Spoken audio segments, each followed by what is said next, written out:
Hey, beautiful people. All right, we got another awesome episode in the books today, and we have a guest star, Shaun. How's it going, Shaun?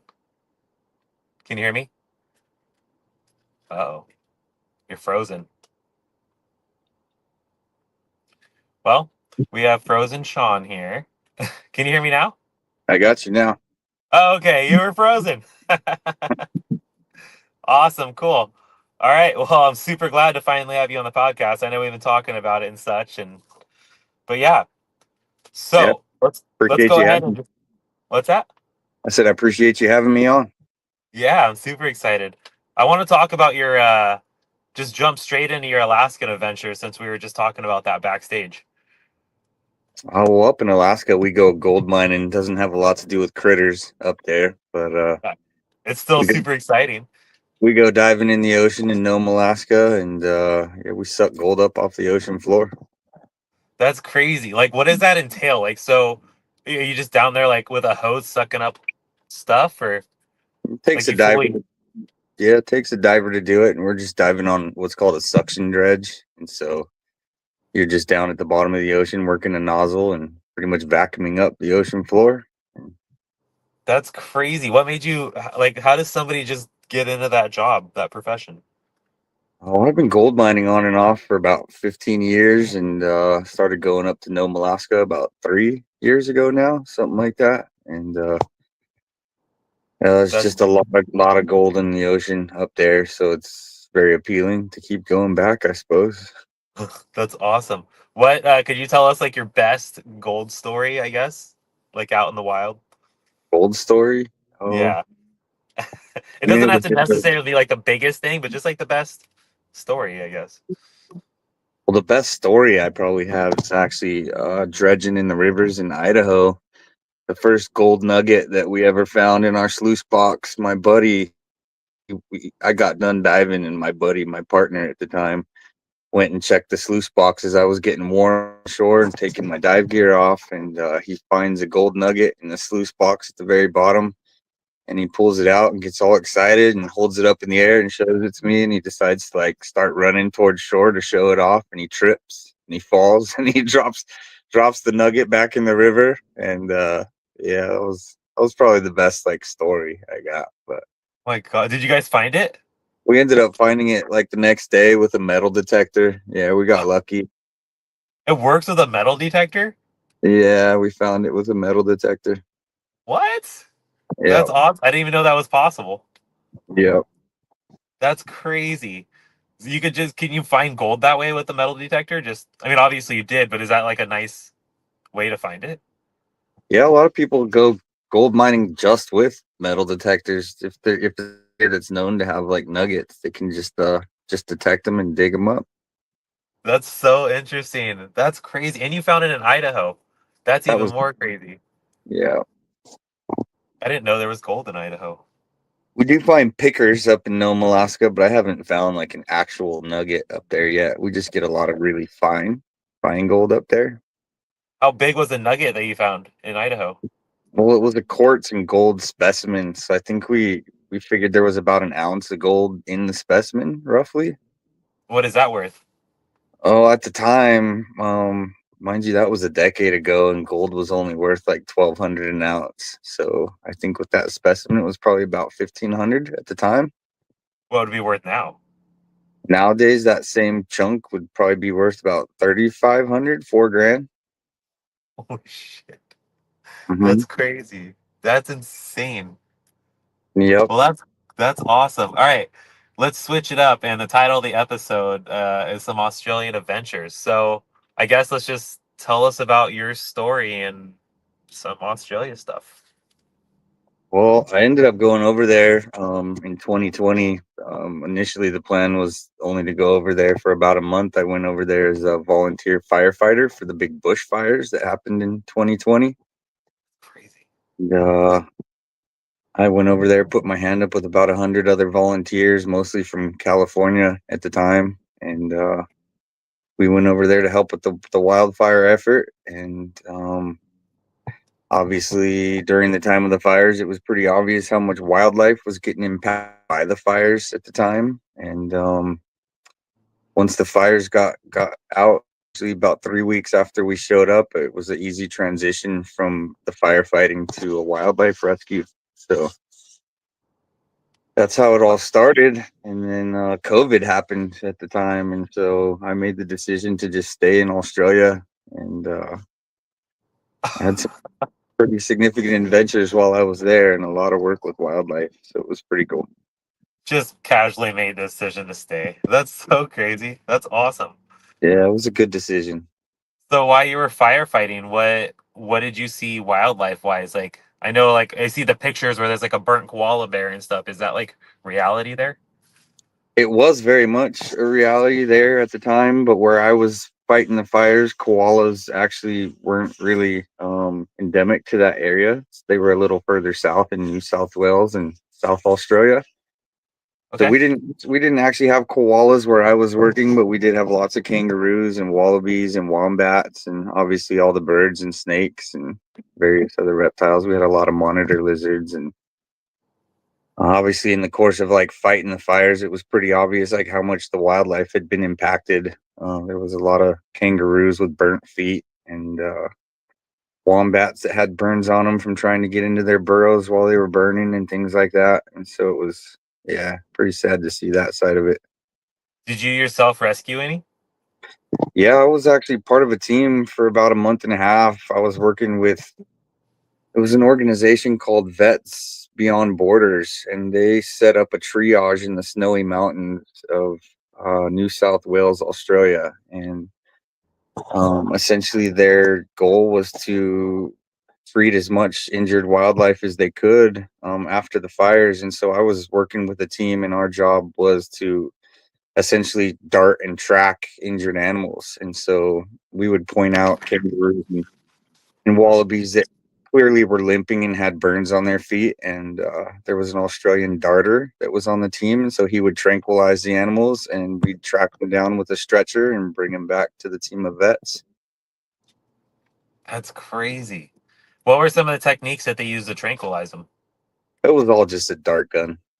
Okay. Like I didn't know if it was like some of the crazy stuff you see on a helicopter or I guess they were pretty immobilized, so it would just be on foot or Everything we did was on foot. uh, that's scary. So you said Yeah. the wildfires in 2020, they were just the huge ones. I think I remember seeing them on the news. Yeah, it was definitely all over the news at the time. It was a pretty significant event that the whole world was made privy to at the time. I And remember it was one of those, and then like a year after or two, it was the Amazon that caught fire, mhm. something like that. That's crazy. And then of course, Oregon's always on fire. Yeah. California. That's insane. Okay, so then you said you went after the fire and did some rescue work and stuff. What kind of rescue work did you do there? No, like I said, we were just tracking injured animals after they were tranquilized and bringing them back to the team of vets that was working in the snowy mountains. And it was mostly kangaroos and wallabies that we were tracking and capturing. There was an occasional wombat, um, and then obviously the reptiles. There was a few snakes that got brought in and a couple lace monitors. Wow, that's awesome. And then were they Bell's phase or were they just normal? There was yellow spotted and lace monitors where I was at, and in most cases they all had some sort of burn, and the vets were actually doing like laser burn treatments on these animals, and Wow, it that's was crazy. pretty impressive to see. In all reality, what I was doing paled in comparison to what those vets were doing on the grounds, and it was, yeah, pretty impressive.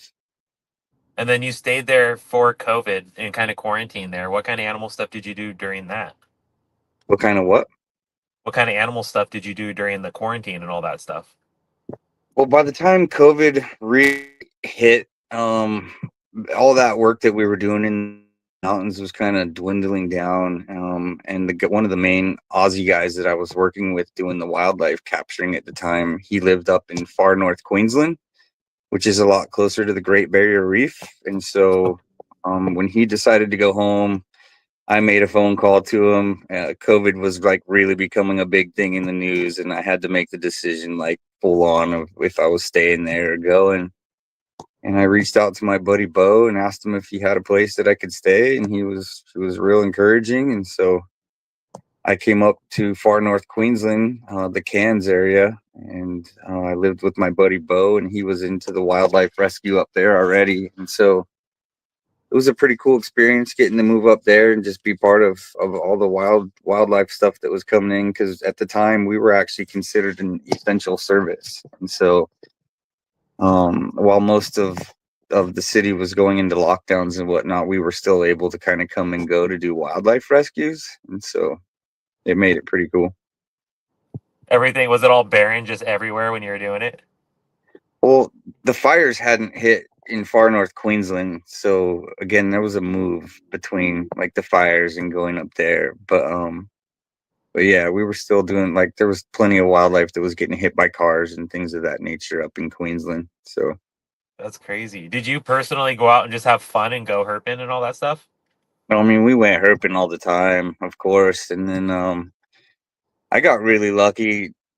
My right when this all happened and I first moved up to Queensland, my buddy Bo put me in touch with a lady named Jenny who owned it's called Cairns Turtle Rehab, and it's a sea turtle rehab center out on Fitzroy Island. And that I think that's where my story gets really cool, is that like while the whole world was panicking over COVID and shutting down, I had this amazing opportunity to live on this beautiful tropical island surrounded by reef, and Oh, my job was essentially to take care of injured sea turtles for about 6 months while the ferry couldn't come and go because of COVID. wow. Talk about an experience of a lifetime. That's Yeah, crazy. we had the whole island to ourselves, and it was pretty awesome. Like the resort staff got to stay out there, so there was about 30 of us on the island, and no tourists were coming and going at the time. So it was just kind of we were able to just Um, party for like 6 months while the whole world was panicking over COVID. And I bet that was nice, just a little vacation. it really was, man. We were laying in hammocks during the day and swimming on the reef in the afternoon, and it was just awesome. What kind of sea turtles were coming in that you were rescuing? At the time, it was mostly green sea turtles that we had, and we also had, I think it was one olive ridley that we had at the time when I was there. Ooh, that's awesome. And then you're a dive. Did you you went diving there? I Oh, saw we some did, sharks. did lots of diving out there. Yeah. What are some diving stories you have? Most of my cool diving stories aren't necessarily like on that particular location, but I do Nice. have some pretty cool dive stories. Like, yeah, what are some of them? I love underwater. That's one of my favorite places in the world. So, sharks, any marine life, just anything like that. I Yeah, love them more than reptiles. I was actually working with a guy in Playa del Carmen, Mexico, for a couple years, where he runs a tourism bull shark dive operation out there, and so he's got these pregnant female bull sharks that like come to this location every day for several months, and I'm assuming to some extent it's that the sharks are constantly getting fed as part of this whole operation, and so that pregnant females tend to stick around, and a lot of them constantly had fishing hooks in their mouth because of the local fishing industry. And the guy that I was working with was essentially starting a program to remove the hooks out of the mouths of these sharks when we were on these dives. And so I got to be a part of that for about a month when I was there. What? And did you actually pull some hooks out yourself? Yeah, I was able to pull about 3 hooks out in the time that I was diving with this guy and doing this thing, but we were wearing chainmail suits the whole time, and so like even if they did get a hold of your hand, you'd be pretty protected by the suit. But Can you describe that experience? That's crazy.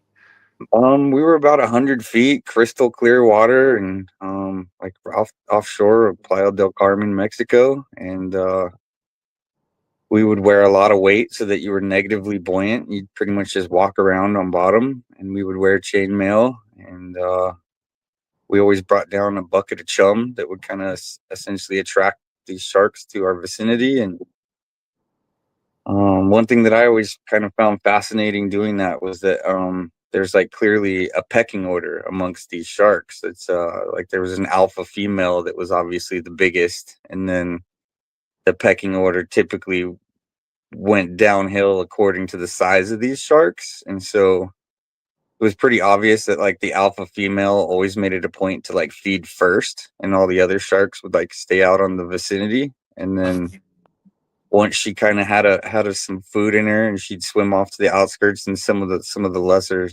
uh, the smaller ones, I should say, would come in and take their turn. And so, That's amazing. What kind of sharks came in?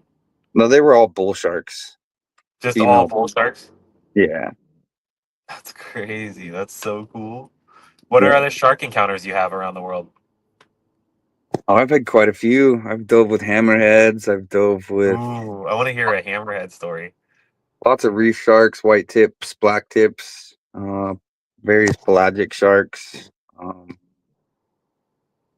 Bull sharks are, I would say, what I've like got most up close and personal with, obviously, but the other ones were just like encounters during dive trips and things like that. Was it scary? Oh, I love sharks.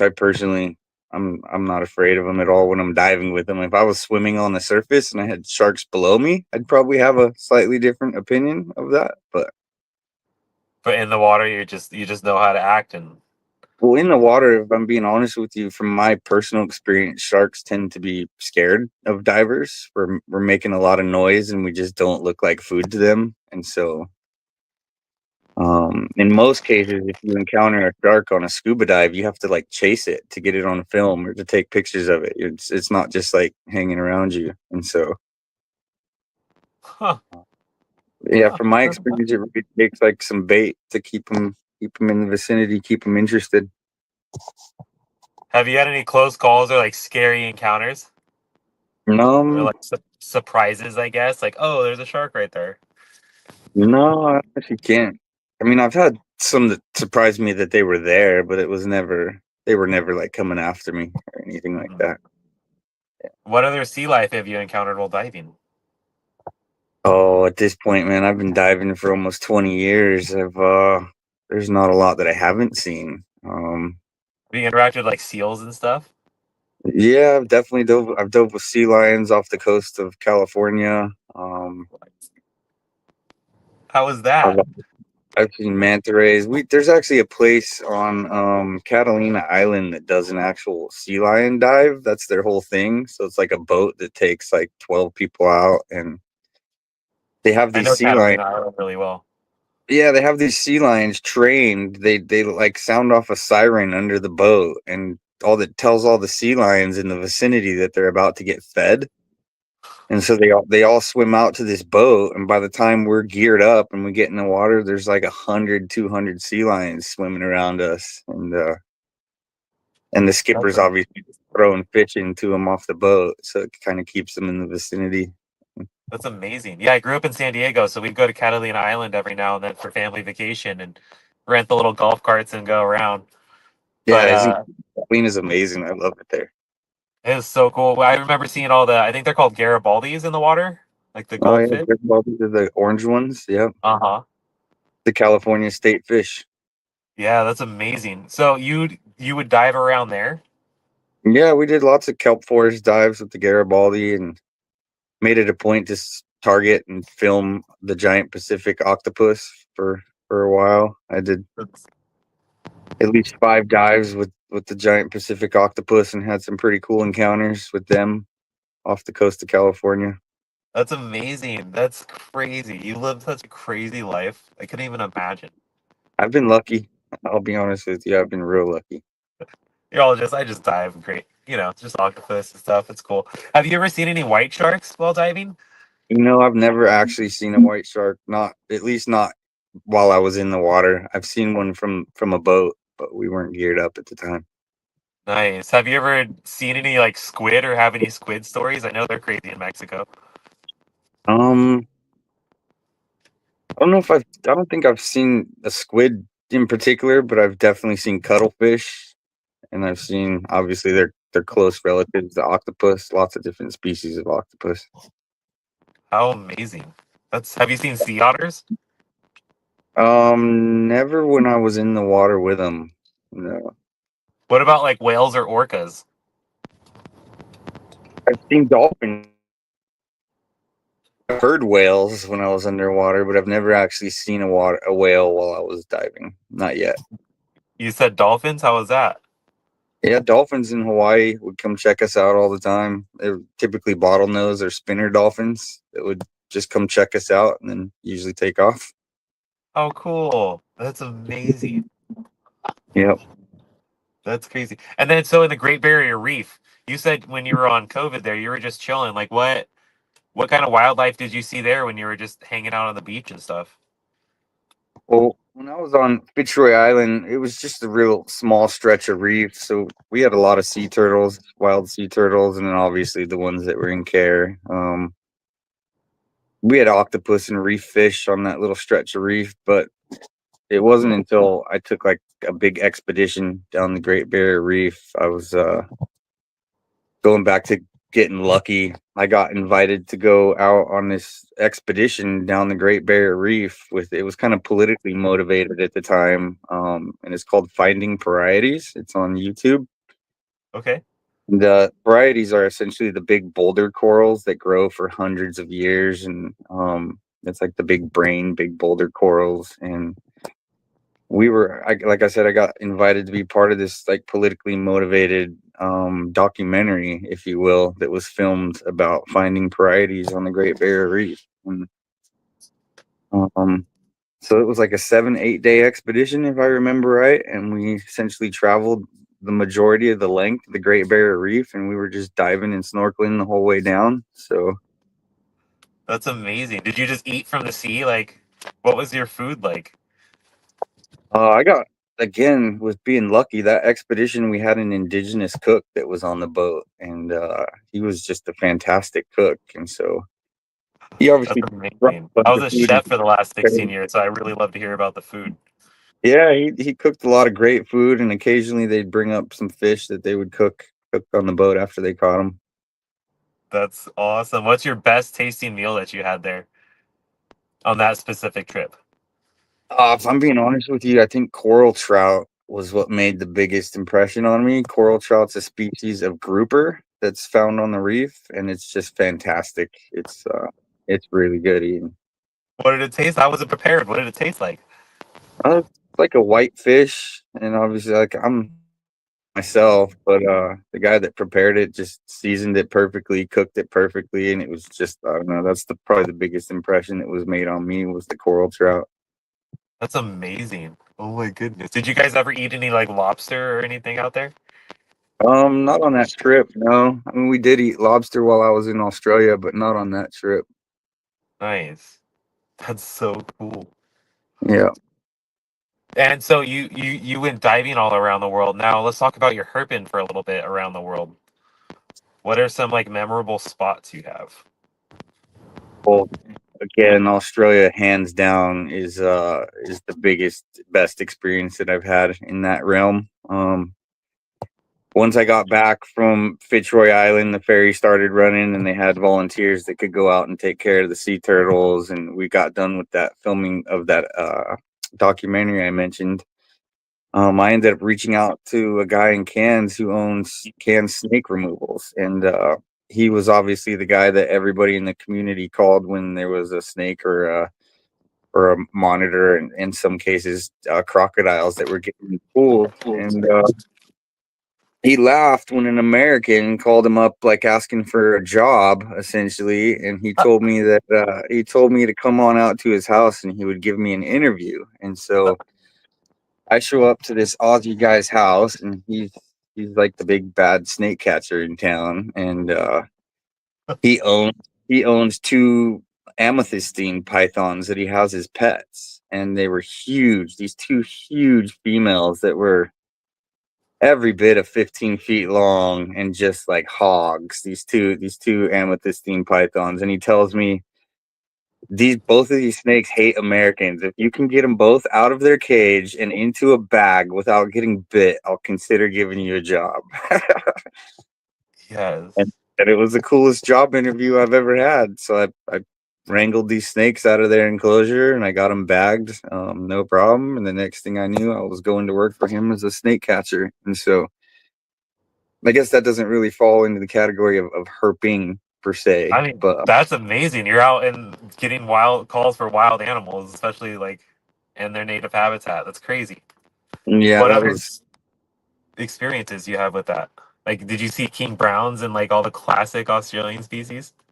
oh, where I was at. Yeah, we had brown snakes, we had black snake, the red belly blacks, we had inland taipan. No, I'm sorry, we had coastal taipans where I was at. The inland Right. taipan, the fierce snake, wasn't actually in the area where I was at.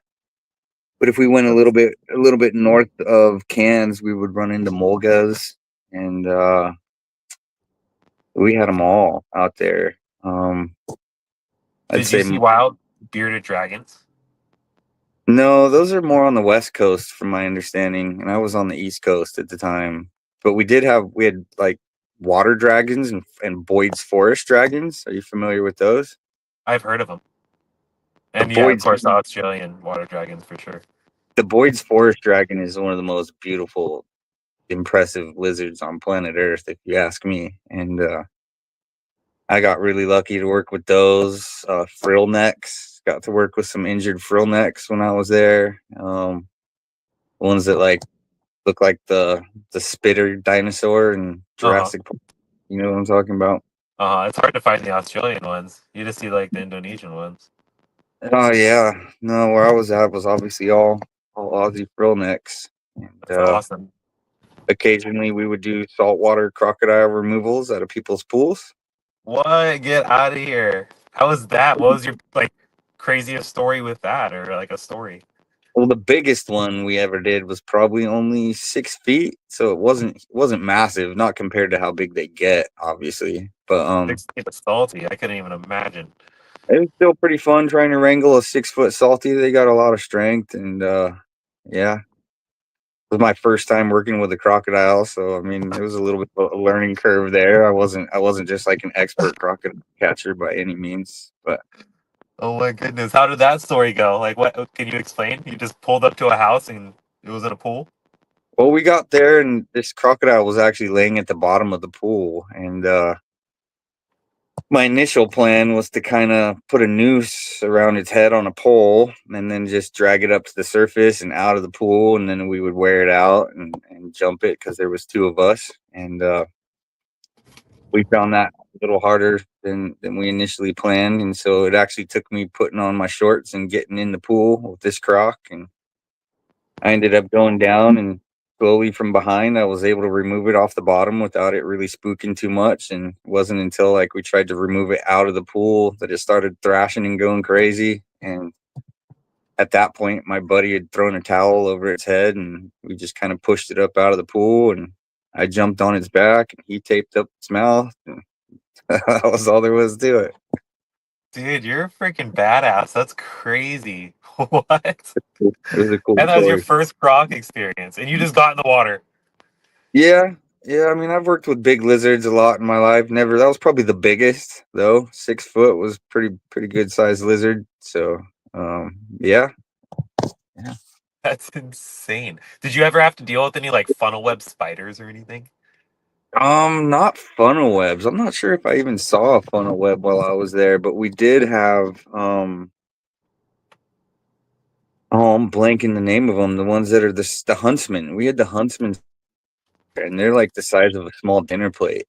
And so, That's yeah, crazy. they were massive spiders.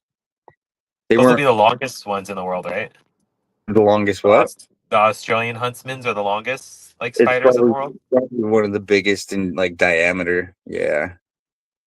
Yeah. Like, They were what was the biggest one you saw? like a small dinner plate. Like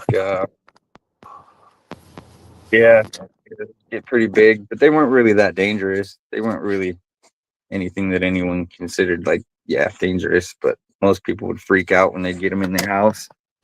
That's crazy. And you're like, oh, it's just a huntsman. No worries. They'd reach out to the local snake and see if we were willing to do a spider removal. Is typically how that worked out. You just have to go chase down huntsmans. Yeah, I mean, I would usually just take like a big bowl or something and kind of trap it in the bowl, and then release them. Never hurt them, never killed them or anything. But Was that more like nighttime calls? Like, did you get a lot of nighttime calls? We did get a lot of nighttime calls, but I'd say the nighttime calls were mostly snakes. That's crazy. There was, I mean, not all of them were dangerous, obviously. We had tons and tons of green tree snakes where we were at. And then we also had keelbacks, and I mean, there was a lot of snakes there that weren't venomous, but that didn't change the fear factor for those who had them in their house. I bet. Did you ever see any sea snakes while you're in the reef or anything? Yeah, I've seen sea snakes. I What? think Like in the I, wild? I think the only wild sea snakes that I've seen were in Indonesia, not Australia. Hey, that But still counts. there's plenty of them in Australia. I just don't think I had any encounters with them when I was there. Did, and what's in Indonesia? What's that? What was that experience? Uh, you said you've been there, haven't you? I haven't been to Indonesia, no. But I Oh, was not wondering yet. about the sea snake. Like, what was it like experiencing that? Oh, I think that would have been Nusa Penida Island, which is kind of east of Bali. We went out there because we were trying to film and photograph the mola mola, which is the big ocean sunfish, and it just so happened that where we were kind of poached up, waiting on the sunfish to come by, there was like a little section of reef that was a cleaning station for these sunfish, and so the guide that took us, he knew it was pretty common to see this really rare fish there, and so while we were waiting, there was just more than once where we were kind of hanging out on the reef, and these big old sea snakes would swim on by. And, That's yeah. crazy. That's so cool. Do you know what kind of crates they were? Where I was out in Indonesia, it's been a while, and I don't remember exactly what they were, but That's definitely. really cool. Hmm. That's amazing. That's freaking crazy. You just travel all over. No, That's just the last 8 years, I kind of got the travel bug, if you will. just the last 8 years. That's a long time. Yeah. All right. Well, we'll definitely have you on for more episodes for sure. Is there anything you want to say to the audience before we go, or tell another story or advice or anything? No, I appreciate you having me on. Happy to come back anytime. Awesome. See, it wasn't so bad, right? I know you're a No, little nervous. It was a lot of fun just bullshit. I didn't even realize how much stuff you've done. That's crazy. yeah, That freaking yeah, blows like my mind. with critters. And your experience in like everything. Yep, It's yep. like my dream to go diving with sharks, and you just casually do it over the last 8 years. That's Bro, amazing. let's go. I got a guy. I got a guy in Mexico. We could go dive with bull sharks anytime. I am totally down. That is a dream for sure. And we'll Yeah, have to talk more about that. if you got a passport, let's go. Oh my gosh, that's amazing. All right, I'll definitely have you on some more episodes, and thank you so much for coming on this one. And you're awesome, Sean.